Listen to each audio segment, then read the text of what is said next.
थोड़ा सा जो है ना वर्क लाइफ बैलेंस के ऊपर बात कर लेते हैं। वर्क लाइफ बैलेंस के लिए जो सबसे ज़्यादा ज़रूरी चीज़ है ना वो आपकी कॉन्शियसनेस है कि आप कितना कॉन्शियस हो इस चीज़ को लेके कि आपका ये वर्क लाइफ का जो बैलेंस है ये मेंटेन हो रहा है कि नहीं। और वर्क लाइफ बैलेंस कोई घंटों के हिसाब से मेंटेन नहीं होता, ये आपकी ज़रूरत के हिसाब से मेंटेन हो।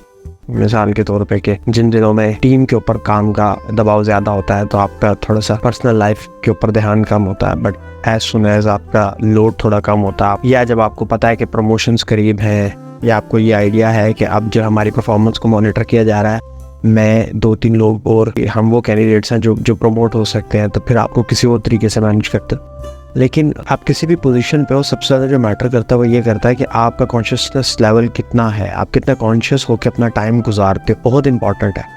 हमें लगता ज़रूर है कि हम बड़ा कॉन्शियस होकर अपना वक्त गुजार रहे हैं, मगर हम अपना वक्त कॉन्शियस होकर गुजार नहीं रहे होते। हम बुनियादी तौर पे अक्सर जगह पर वो ऑटो पायलट पे अपना दिन गुजार रहे होते हैं, हम वही एक्टिविटीज़ कर रहे होते हैं जिनके लिए हमें बहुत ज़्यादा कुछ सोचना नहीं पड़ रहा होता, बस वो हमारे रूटीन का पार्ट होते हैं। बेशक हमारा कोई भी डेली टास्क हो, किसी किस्म का भी नेचर हो हमारे टास्क की, हमने करना क्या है उसको कॉन्शियसली पहले तो रिकॉर्ड करें कि मैं दिन का अपना कैसा गुजार रहा हूँ, मेरे स्लीप पैटर्न्स क्या हैं, मैं उठता किस वक्त हूँ, सोता किस वक्त हूँ, किस वक्त में क्या कर रहा हूँ। पहले तो ये काम ज़रूर करें। जब आप इसको 1 हफ्ता 1.5 इसको कर लें, आपको खुद ही आइडिया हो जाएगा कि आप किस टाइम स्पैन में क्या कर रहे होते। और इसका जो एक और एडिड बेनिफिट है वो ये हो जाता है कि आपको अपनी हाईएस्ट प्रोडक्टिविटी का टाइम भी पता चल जाता है कि किस टाइम में आपकी सबसे ज़्यादा प्रोडक्टिविटी होती है, किस वक्त में you get the job done quickly and as compare to the other times. इसी तरह आपको ये भी, जब आप ये नोट डाउन करना शुरू करेंगे, आपको खुद समझ आनी शुरू हो जाएगी कि आप कौन सा टाइम अनकॉन्शियस लेवल पे या ऑटो पायलट पे गुजारा। छोटी छोटी डिस्ट्रैक्शन होती हैं, कोई कलीग आके बैठ गया, पता ही नहीं चला, 40 मिनट गुजर गए, 50 मिनट गुजर गए, पता ही नहीं चला। अच्छा, उससे होता क्या, वही 50 मिनट हमारे वर्क में और ऐड हो जाते हैं क्योंकि ज़ाहिर काम डिले हो जाता है। या हमने स्क्रॉल करना शुरू किया तो हमें रियलाइज़ ही नहीं हुआ, खासतौर पे ये रील्स जब से आई हैं तो हमें अंदाज़ा ही नहीं होता कि हम थोड़ी सी देर में कितना ज़्यादा उसको आगे ले जाते हैं। तो इसी तरह हमारा जो बहुत सारा टाइम, जैसे हमारा ट्रैवलिंग का टाइम है, वो भी मतलब मैटर करता है। वो इस तरह मैटर करता है कि जो लोग तो मोटर बाइक पे होते चले, उनका तो एक और सीन है। जो लोग वैसे पब्लिक ट्रांसपोर्ट पे यूज़ कर रहे हैं, अब वो टाइम ऐसा है कि उसमें वो अमूमन हम म्यूज़िक या इस तरह की कोई चीज़ ट्राई कर लेते हैं अपने आप को रिलैक्स करने की, या फिर उस टाइम में भी स्क्रॉलिंग कर रहे होते हैं। मतलब अगर आप कॉन्शियसली सब कुछ कर रहे हैं तो फिर तो it does make some sense, because वो आपके कहीं ना कहीं माइंड में रजिस्टर हो रहा होता है कि what you are doing is a leisure time, या आप अपने आप को रिलैक्स कर रहे हो। सो जब आप घर पहुंचते हो, you don't actually take another relaxation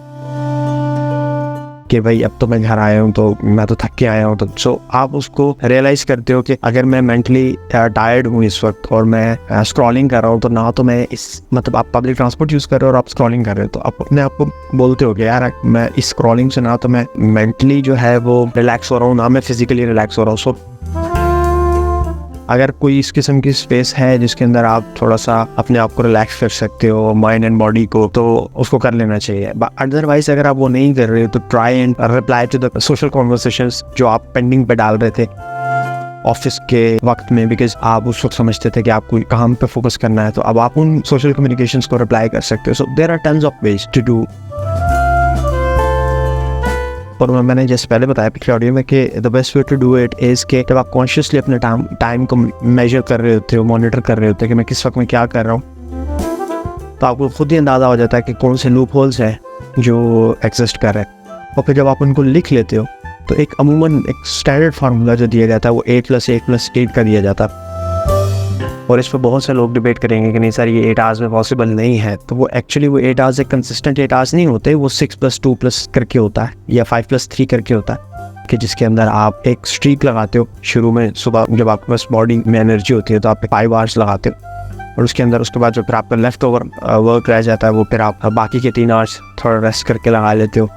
and that's how you get the most out of your day, because हमारी बॉडी जो है वो it's more like a battery. So इसको अप्लाई करें, इसको देखें एंड लेट मी नो। इसके ऊपर कोई क्वेश्चंस हो तो आप मुझसे पर्सनल में पूछ सकते हैं। But the major portion of this audio was, जो इंटेंशन थे वाज ये कि भाई आप कॉन्शियसली अपने टाइम को नोट डाउन करें और उसको ऑटो पायलट पे ना गुजारें। बिकॉज आप अगर आधे घंटे के लिए, 1 घंटे के लिए, 2 घंटे के लिए अपनी फैमिली के साथ है, लेकिन आप उस वक्त में भी मोबाइल स्क्रॉल कर रहे हैं और आप तो एक्चुअली ये दिमाग में कहीं भी ये टाइम कहीं भी रजिस्टर नहीं होगा और you and up disappointing yourself के अगर तो आप एम्बिशियस हैं तो obviously you will be very disappointed in you कि यार मैंने सारा दिन में क्या किया, बिकॉज वो आप रात को प्रोडक्टिविटी अपनी निकाल लेंगे। और अगर आप इतने एम्बिशियस नहीं हैं, we are most sort of के बस ठीक है जैसे गुजर रही है वैसे ही गुजरती रहे, तो वो आपको हॉन्ट करती है। ऐसे लोग फिर ओवर थिंकिंग करते हैं कि मैं कहाँ जा रहा हूँ, मेरा कैरियर कहाँ है, ये बनेगा भी कि नहीं, या मैं बस ये कब तक ऐसे चलता रहेगा। So things like that. So जब हम कॉन्शियसली अपने टाइम को नोट करना शुरू कर देंगे, उसमें से पॉकेट्स निकालना शुरू कर देंगे, उनको ऑप्टिमाइज करना शुरू कर देंगे, तो हम हर जगह ज़्यादा वैल्यू प्रोवाइड करना शुरू कर देंगे, ज़्यादा वैल्यू टू द टेबल लाना शुरू कर देंगे। And the more value we bring to the table, चाहे वो फैमिली हो, चाहे वो वर्क लाइफ हो, चाहे फ्रेंड्स हो, द बेटर वी गेट।